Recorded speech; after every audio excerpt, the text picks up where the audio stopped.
Hello दोस्तों, आज के वीडियो में हम डिस्कस करने वाले हैं types of demand and determinants of demand. Determinants of demand को फैक्टर अफेक्टिंग डिमांड भी बोलते हैं, जिसको क्वेश्चंस आता है एग्जामिनेशन में। सारी चीज़ें हम डिटेल में डिस्कस करेंगे। इसके पहले ऑलरेडी मैंने फर्स्ट वीडियो बनाया जहाँ पे मैंने डिमांड के बारे में डिस्कस किया है, individual demand and market demand के बारे में डिस्कस किया है। ये सेकंड वीडियो, आप फर्स्ट वीडियो देख लीजिए, फिर उसके बाद ये कंटिन्यू कीजिए। अगर आप नए हो तो मेरे चैनल पर विजिट कर सकते हैं। बहुत सारे सब्जेक्ट्स जो टॉपिक्स के वीडियो मैंने सारे सब्जेक्ट्स से कवर करे हैं और कर भी रहा हूँ। बहुत सारे वीडियोज़ जो है मैं अपलोड भी कर रहा हूँ। आपको जो है पूरा डिटेल में नोट्स के साथ, ट्यूटोरियल के साथ पूरा जो है डिटेल में मिल जाएंगे वीडियोस, जिसमें आप अच्छे मार्क्स स्कोर कर सकते हो विदाउट क्लासेस। ठीक है, तो आप बहुत सारे पैसे भी सेव कर सकते हो। ठीक है, नोट्स भी जो है मेरे वेबसाइट पे मैं डाल दूंगा, इंपॉर्टेंट क्वेश्चन सारी चीज़ें मैं डालता ही हूँ। ठीक है, अब टाइप्स ऑफ डिमांड ये जो है 3 मार्क का क्वेश्चन आता है मोस्टली। ठीक है, और ये डिटर्मिनेंट जो है 4 मार्क का क्वेश्चन आता है। अब ये डिटर्मिनेंट्स 2 टाइप का क्वेश्चन पूछता है, वो मैं जब यहाँ पे सीखूंगा तो मैं बताऊंगा किस टाइप के क्वेश्चन पूछता है, ताकि आप उस तरीके से याद करो तो आपको कोई टेंशन नहीं रहेगा। ठीक है, तो उससे आपका 4 मार्क्स आराम से हो जाएगा। हर साल 2 साल में एक बार पूछता ही है उसी टाइप का। ठीक है, अब टाइप्स ऑफ डिमांड हम डिस्कस कर लेते हैं। टाइप्स ऑफ डिमांड क्या है, देखिए यहाँ पे क्या बोला, डायरेक्ट डिमांड। डायरेक्ट डिमांड मतलब क्या होता है, जब भी हम कोई कमोडिटी का डिमांड करते हैं डायरेक्ट कंजम्पशन के लिए, उसको हम क्या बोलते हैं, डायरेक्ट डिमांड बोलते हैं। एग्जांपल के तौर पे when like we purchase mobile phone, ठीक है, या कंप्यूटर आपने खरीदा, तो हमने क्या किया, जो है डिमांड किया, हमने खरीद लिया मतलब डिमांड कर लिया। अब वो डिमांड करने के बाद हम डायरेक्ट यूज़ कर रहे हैं, so that is called as direct demand. ठीक है, इनडायरेक्ट डिमांड मतलब क्या होता है, when commodity are demanded not for direct consumption, so it is called as indirect. Sir जरा डिटेल में बताओ। देखो ध्यान से सुना, डायरेक्ट डिमांड में हमने क्या बताया कि कंजम्पशन जो है डायरेक्टली आपने मतलब डिमांड किया और डायरेक्टली कंज्यूम कर लिया। इनडायरेक्ट में क्या किया, आपने डिमांड किया, ठीक है, लेकिन आप उसको डायरेक्ट यूज नहीं कर रहे हो।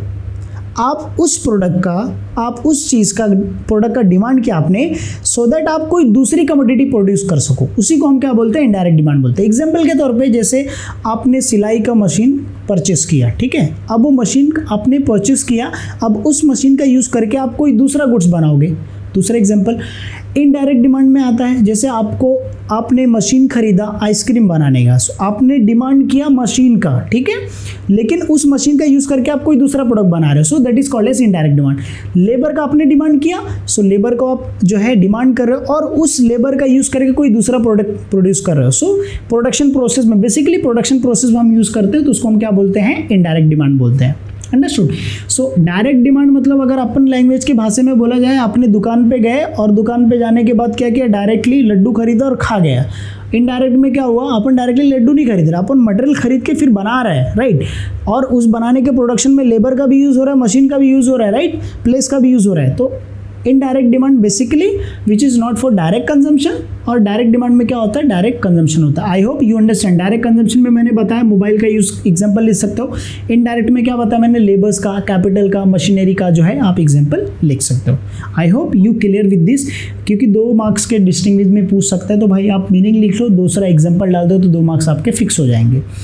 फिर उसके बाद आता है कॉम्प्लीमेंट्री और joint demand. Complementary and joint demand मतलब क्या होता है, कोई 2 गुड्स जो एक साथ डिमांड किया जाए सेम टाइम पे, उसी को हम क्या बोलते हैं, कॉम्प्लीमेंट्री गुड्स, और जो है जॉइंट डिमांड बोलते हैं, और कॉम्प्लीमेंट्री डिमांड बोलते हैं। एग्जांपल के तौर पे अगर किसी पर्सन ने कार खरीदा, if someone purchase the car, that means वो डायरेक्टली पेट्रोल भी तो बाय करेगा, पेट्रोल भी परचेस करेगा, राइट। सो उसको हम क्या बोलते हैं, कॉम्प्लीमेंट्री डिमांड बोलते हैं, राइट। समझा कि नहीं समझा, what is complementary demand, when 2 goods are demanded simultaneously, okay, so that is called as complementary demand और जॉइंट डिमांड। आपने पेपर खरीदा तो आप पेन भी खरीदोगे, राइट, आपने पेन खरीदा तो उसके साथ इंक भी, मैंने मार्कर खरीदा इसके साथ मैंने इंक भी खरीदा, so that is what complementary demand. Car खरीदा, petrol, right, so that is what complementary and joint demand. Composite demand क्या होता है, जब कोई कमोडिटी का डिमांड किया जाता है फॉर सिवरल यूजेस के लिए, ठीक है, जैसे एग्जांपल के तौर पे इलेक्ट्रिसिटी, मैं क्या कर रहा हूँ, लाइट जलाने के लिए, फैन जलाने के लिए, एसी चलाने के लिए, राइट, मोबाइल चार्जिंग के लिए, लैपटॉप चार्जिंग के लिए, so that is called as जो है कंपोजिट डिमांड। उसको हम क्या बोलते हैं, सिवरल यूजेस, दैट मीन्स एक से ज़्यादा यूजेस के लिए जो हम डिमांड करते हैं उसी को हम क्या बोलते हैं, कंपोजिट डिमांड बोलते हैं। अंडरस्टूड, आर यू गेटिंग, क्या बोल रहा हूँ मैं। कंपोजिट डिमांड मतलब क्या बताया, when goods are demanded for more than 1 uses, जैसे सेवरल यूजेस आप बोल सकते हो। जैसे एग्जांपल के तौर पे electricity are demanded for multiple uses, okay, multiple demand होता है भाई हमको, जैसे मैंने बताया कंप्यूटर का जो है एसी, लाइट, फैन, बहुत सारी चीज़ें हो सकती है उसके लिए, तो उसको हम क्या बोलते हैं, कंपोजिट डिमांड बोलते हैं, राइट। फिर उसके बाद क्या है, competitive demand. Competitive demand basically क्या होता है, when two goods are competitive goods, तो उसमें क्या होता है, डिमांड होता है। जाहिर सी बात है, जैसे टी एंड कॉफ़ी है, आप एग्जांपल लिख सकते हो टी एंड कॉफ़ी का। सो टी एंड कॉफ़ी का एग्जांपल आप लिख सकते हो। अभी देखो, जैसे एग्जांपल के तौर पे टी का प्राइस के अंदर अगर कुछ भी चेंज होता है तो ultimately it will affect the demand for a coffee, right. So आप लेस का और बालाजी का जो चिप्स आता है वो भी आप एग्जांपल लिख सकते हो, कोई प्रॉब्लम नहीं है। टूथपेस्ट का आप एग्जांपल लिख सकते हो, पेप्सोडेंट, कोलगेट का एग्जांपल लिख सकते हो। So when two goods are competitive goods और सब्स्टिट्यूट गुड्स जो एक जैसे हो, ठीक है, उसी को हम क्या बोलते हैं, कॉम्पिटिटिव डिमांड बोलते हैं।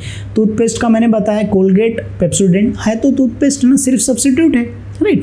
अगर आप कोलगेट नहीं है तो कोलगेट की जगह पे आप पेप्सोडेंट यूज कर सकते हो या कोई दूसरा और टूथपेस्ट यूज कर सकते हो। So that is a substitute goods, right. So that is called as competitive demand बोलते हैं। Understood? I hope you understand everything. अगर कुछ मैंने मिस आउट किया है, आपको कुछ डाउट है, कुछ एग्जाम्पल्स हैं, तो जरूर आप एग्जाम्पल मेंशन करना, ठीक है। यहाँ तक वीडियो देख रहे हो तो मुझे समझ में आ जाएगा, जैसे आप एग्जाम्पल डालोगे कमेंट में वैसे ही मैं समझ में आएगा। And definitely sure I will reply your comments. I appreciate कि आपने इतना टाइम देके जो है वीडियो देख रहे हो, आपको समझ में भी आ रहा है, आपके कमेंट जरूर मैं रिप्लाई करूँगा। सो अब डिटर्मिनेंट्स ऑफ डिमांड आता है। देखो, डिटर्मिनेंट्स ऑफ डिमांड को हम फैक्टर अफेक्टिंग डिमांड भी बोलते हैं। सो फैक्टर अफेक्टिंग डिमांड बोलते हैं तो ये क्वेश्चन किस टाइप का पूछ सकता है। अगर ये 4 मार्क का डायरेक्टली पूछेगा तो पूछ लिया, डिटर्मिनेंट्स ऑफ डिमांड डायरेक्टली पूछ लिया।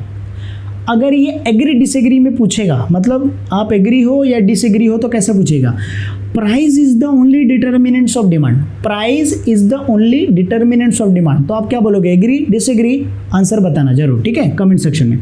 अगर मैंने बोला income is the only determinants of demand, so agree और डिसएग्री, तो आपको एग्री अगर है तो पूरा जो है एक्सप्लेनेशन देना, अगर डिसएग्री है तो एक्सप्लेनेशन जो है आपको देना है। सो इस तरीके से क्वेश्चन 4 मार्क का पूछता है, ठीक है। तो आपके लिए जो है होमवर्क है, आप जरूर कमेंट सेक्शन में बताइएगा एग्री हो या डिसएग्री हो, ठीक है। एक बार क्वेश्चन वापस रिपीट करता हूँ, income is the only determinants of demand, या तो price is the only determinants of demand, या तो बोल सकता है price of this substitute is the only determinants of demand. कोई भी पॉइंट लेके क्या करेगा, ओनली डिटर्मिनेंट्स ऑफ डिमांड करके पूछ सकता है। सो आप आंसर देना एग्री और डिसएग्री, ठीक है। अब पहला पॉइंट देखो, डिटर्मिनेंट्स ऑफ डिमांड हम समझ लेते हैं। एक्चुअली डिटर्मिनेंट्स ऑफ डिमांड क्या है, देखो, determinants basically a factor which affect the demand, मतलब ऐसे फैक्टर्स जो डिमांड को क्या करते हैं, अफेक्ट करते हैं। अफेक्ट करते हैं that means the demand can be increase और डिमांड कैन बी डिक्रीज। और अभी देखो प्राइस ओके, यहाँ पे मैंने प्राइस का एक्सप्लेन कर दिया मैंने। डिमांड कैन बी इंक्रीज और डिमांड कैन बी डिक्रीज, उसी को हम क्या बोलते हैं, डिटर्मिनेंट्स बोलते हैं। तो कौन कौन से ऐसे फैक्टर हैं जो डिमांड को इंक्रीज कर देते हैं और डिमांड को डिक्रीज कर देते हैं, उसी को हम क्या बोलते हैं, डिटर्मिनेंट्स बोलते हैं। सो वंस यू अंडरस्टैंड कि भाई डिटर्मिनेंट्स मतलब ऐसे फैक्टर जो डिमांड को इंक्रीज और डिक्रीज करते हैं, मतलब घटाते हैं, बढ़ाते हैं, मतलब चेंज करते हैं, वही क्या हो जाता है, उसका डिटर्मिनेंट्स हो जाता है। और उसी डिटर्मिनेंट्स को हम क्या बोलते हैं, फैक्टर्स बोलते हैं। एक बार आपको समझ गया, सारे पॉइंट आप खुद से एक्सप्लेन करोगे। देखो, मैंने पहला पॉइंट किया प्राइस। प्राइस में क्या बताया, अगर प्राइस क्या हो जाता है, let's example, if price decreases तो डिमांड क्या हो जाएगा, demand will be increases. When price increases demand will be decreases. मतलब अगर कोई वस्तु और कोई प्रोडक्ट का डिमांड क्या होता है, अगर प्राइस क्या होता है, कम होता है, तो उसका डिमांड क्या होगा, बढ़ जाएगा। अगर कोई प्रोडक्ट का कमोडिटी का डिमांड प्राइस ज़्यादा होता है तो उसका डिमांड क्या हो जाएगा, घट जाएगा। So price due to change in price demand will change. When price decreases the demand increases, when price increases demand decreases, ठीक है। यहाँ पे राइज एंड फॉल का भी आप यूज कर सकते हो। राइज मतलब प्राइस का बढ़ना, राइज मतलब बढ़ना, फॉल मतलब डाउन होना, ठीक है। सेकेंड पॉइंट क्या बोलता है, इनकम मतलब इनकम हम इकोनॉमिक्स में वाई से डिनोट करते हैं। इनकम अगर कंज्यूमर का चेंज होता है तो डिमांड भी चेंज होगा, जाहिर सी बात है, डिटर्मिनेंट्स है कि नहीं है भाई। कंज्यूमर का इनकम अगर बढ़ गया तो बताओ डिमांड कम करेगा या ज़्यादा करेगा, जाहिर सी बात है। आपको अगर उसका इनकम बढ़ गया तो डिमांड तो ज़्यादा ही करेगा, क्योंकि खर्चा वो ज़्यादा कर रहा है, दैट मीन्स डिमांड ज़्यादा कर रहा है।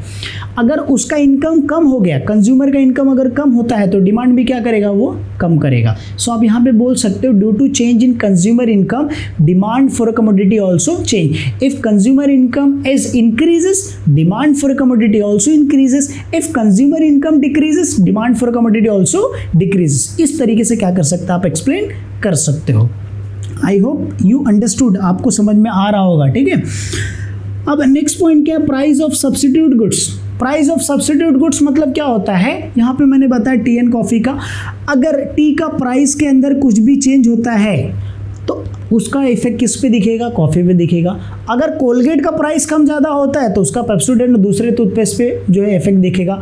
सेम वे अगर यहाँ पे क्या बोलता है, if the price of the subsidized goods change that will leads to change in demand for other goods.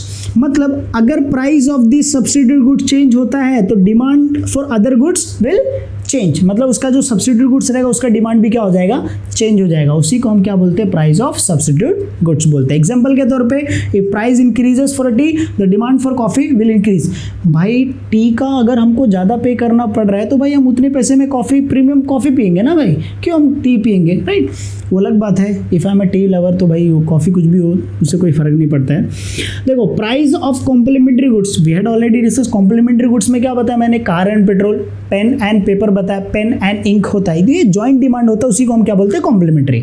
सो अब मुझे बताओ अगर कार का price, if car price increases, अगर कार का प्राइस इंक्रीज हो रहा है तो पेट्रोल का डिमांड कम हो जाएगा। कैसे, जब कार का प्राइस बढ़ जाएगा लोग कम डिमांड करेंगे ना, तो जब कम डिमांड करेंगे तो अल्टीमेटली पेट्रोल का डिमांड तो वैसे भी कम हो जाएगा क्योंकि लोग कार खरीद नहीं रहे। सो यही चीज़ होता है कि अगर कॉम्प्लीमेंट्री गुड्स प्राइस का, अगर कॉम्प्लीमेंट्री गुड्स चेंज होता है, अगर इंक्रीज हो गया, अगर डिक्रीज, यही कार का प्राइस कम हो गया, लोग ज़्यादा कार खरीदेंगे तो जाहिर सी बात है पेट्रोल का डिमांड भी क्या होगा, इंक्रीज होगा।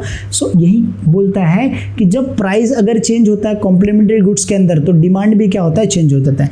If for example if car price increases that will leads to decrease in demand for petrol, okay, if car prices decreases that will leads to increase in demand for petrol, ऐसा आप example लिख सकते हैं, ठीक है।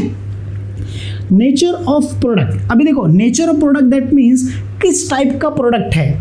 If there is a necessary product, अगर वो जो है नेसेसरी प्रोडक्ट है तो उसका डिमांड भी क्या होगा, ज़्यादा होगा।